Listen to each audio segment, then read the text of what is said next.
Good morning, student. As I told you that I would teach you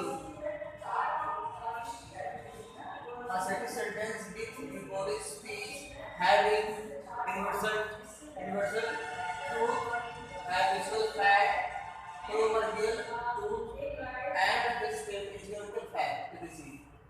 मैंने आपको बताया था कि मैं आप लोगों को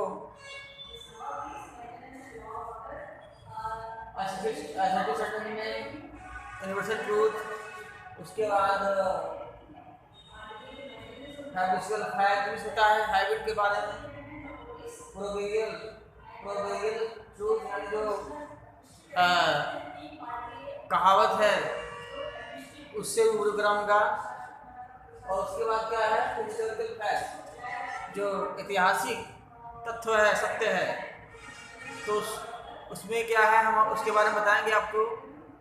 और वन थिंग मोर बेटा, ये क्या होता है, इनडायरेक्ट बनाते समय चेंजिंग नहीं होता है, समझ गए। इनडायरेक्ट बनाते समय बस पर्सन में बदलेंगे, थोड़ा बहुत परिवर्तन करेंगे, बाकी सब सेम रहेगा। और इसको आप देखिए ध्यान से। जैसे पहला एग्जांपल है, देखिए डायरेक्ट में the teacher said the sun rising in the east, यानी टीचर ने कहा सूरज क्या होता है, पूरब में निकलता है। The sun rising in the east. अब देखिए नरेशन में हम बदलेंगे तो भाई देखिए सूरज पूरब में निकलता है तो सत्य है, यूनिवर्सल ट्रूथ है, सर्वभौमिक सत्य है, ये बदलने वाला है ही नहीं, बदलेगा। टीचर सेड दैट, यहाँ पर कंडीशन लगाएंगे, the teacher said that the sun rises in the east. बेटा हम इसको उस तरह लिख देंगे, कोई परिवर्तन नहीं करेंगे, क्योंकि क्या है सर्वभौमिक सत्य है। ऐसा कि नहीं है, ऐसा नहीं है कि सूरज पूरब में निकल रहा है पश्चिम से निकलना शुरू हो जाएगा, समझ गए। तो ये यूनिवर्सल ट्रूथ है, इसमें कोई परिवर्तन नहीं करेंगे, समझ गए। जो आज है वो कल भी रहेगा, ठीक।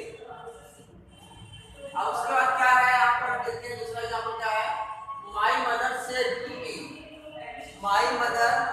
To me honesty is the best policy,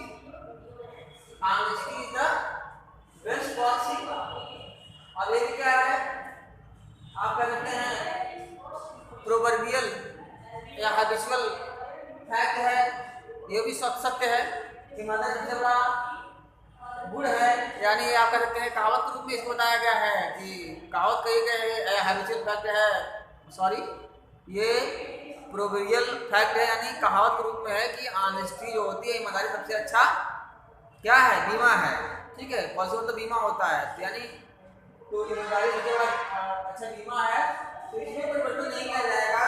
इसमें सेम लिखेंगे my mother told me, said को बदलेंगे टोल्ड में, my mother told me that honesty is the best policy. इसमें कोई परिवर्तन नहीं करेगा, सेम टू सेम रहेगा, समझ गए। उसके बाद तीसरा एग्जांपल देखिए, सी सेड 2 and 2 is 4, उसने कहा 2 2 4 होते हैं। तो बेटा ये भी क्या है, आपका यूनिवर्सल ट्रूथ है, ये भी क्या है सर्वभौमिक सत्य है कि 2 2 4 ही होते हैं, 5 नहीं होता है। तो इसमें कोई परिवर्तन इसमें भी नहीं किया जाएगा, ठीक है, जैसा कि मैंने आपको बता दिया है। तो हम लिखेंगे क्या, she said that 2 and 2 is 4। Okay बेटा, अब देखते हैं अगला क्वेश्चन, अगला एग्जांपल देखते हैं, उसके बाद आप लोग समझिए।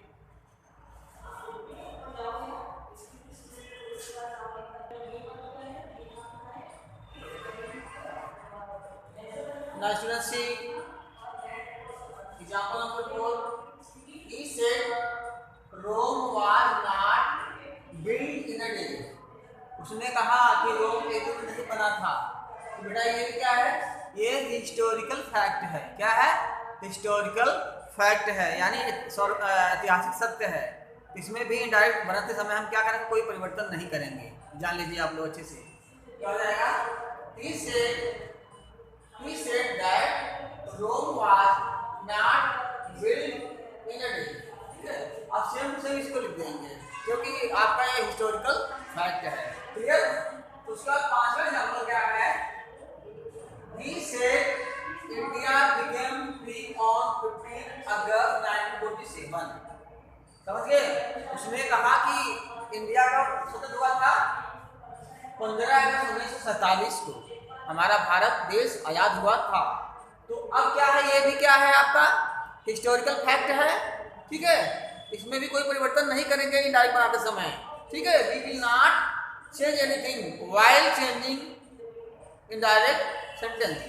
तो यहाँ भी लिखिए क्या है, see here he said that India became free on 15 August 1947।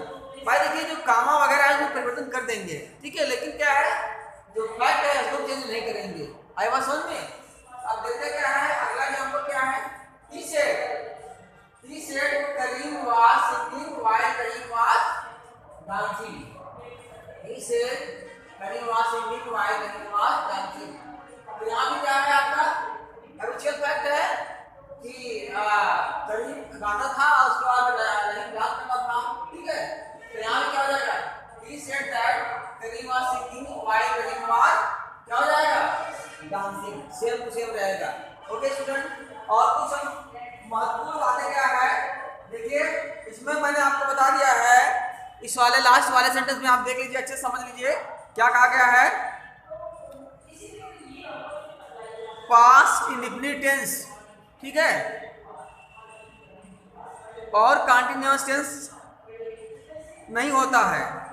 क्या होता है, अगर मैं ये जो एग्जांपल है 6 वाला, अगर क्या होता है रिपोर्टर स्पीच में 2 कार्य एक ही समय संपन्न होने का बोध कराते हैं तो हम पास्ट इंडेफिनिट टेंस और कंटीन्यूअस टेंस नहीं चेंज होता है। इसमें एक ही समय में 2 काम हो रहा है, क्या हो रहा है, एक तो आपका गाना गा रहा है और क्या हो रहा है नाच रहा है। तो यहाँ पर क्या करते हैं, चेंजिंग नहीं करते हैं बेटा, ठीक है। ओके, अब देखिए 2 एग्जांपल और हैं, इंपॉर्टेंट है, इसको आप लोग ध्यान से देखेंगे। Now students see at the black board carefully example number 7 and 8। So example number 7 और 8 से पता चलता है कि रिपोर्टेड स्पीच में इम्प्रोबेबल, हाइपोथेटिकल या असंभव या काल्पनिक कंडीशन को एक्सप्रेस करने वाला सेंटेंस हो तो पास्ट इंडेफिनिट टेंस नहीं चेंज होता है। इमिटेंस कामा हटा दिए जाते हैं और रिपोर्टेड स्पीच के पहले कंजक्शन दैट का प्रयोग होता है, आप जानते हैं आप। तो इसमें देखिए पहले हम क्या है, she said to me if I were a bird I would fly to you.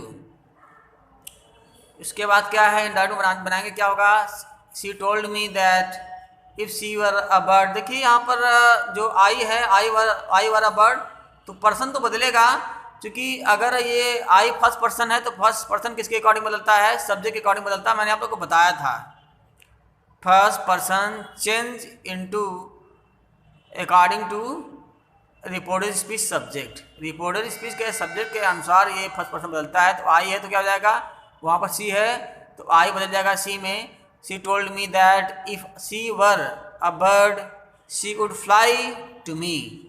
उसके बाद 8 में क्या है, he said I wish I were an actor. तो इसमें मैंने आपको बता दिया था he said that he were an actor. He wished के, इसमें विश की भी प्रयोग किया गया है, he wished that he were an actor. तो कहने का मतलब है यदि क्या होता है रिपोर्टेड स्पीच में असंभव या काल्पनिक कंडीशन को एक्सप्रेस करना है तो पास्ट टेंस इंडेफिनिट टेंस नहीं बदलता है, या परिवर्तित नहीं होता है। तो स्टूडेंट क्या है, this part of 6 has been finished. I hope that it has been clear to all of you. In next video I will teach you interrogative sentence regarding direct and indirect speech. And one thing more I want to say that you have to see this video twice and thrice for better understanding, and you know that it is most important for your competitive examination. Okay, so student, you should prepare it, you should see it, you should watch it carefully, and it is most important fact for you that the student हालांकि आपकी book में बहुत थोड़ा सा दिया है, आपकी book में बहुत थोड़ा दिया, मैं डिटेल पढ़ा रहा हूँ इसलिए ताकि आप लोग अच्छे समझ जाएं। Thank you for watching.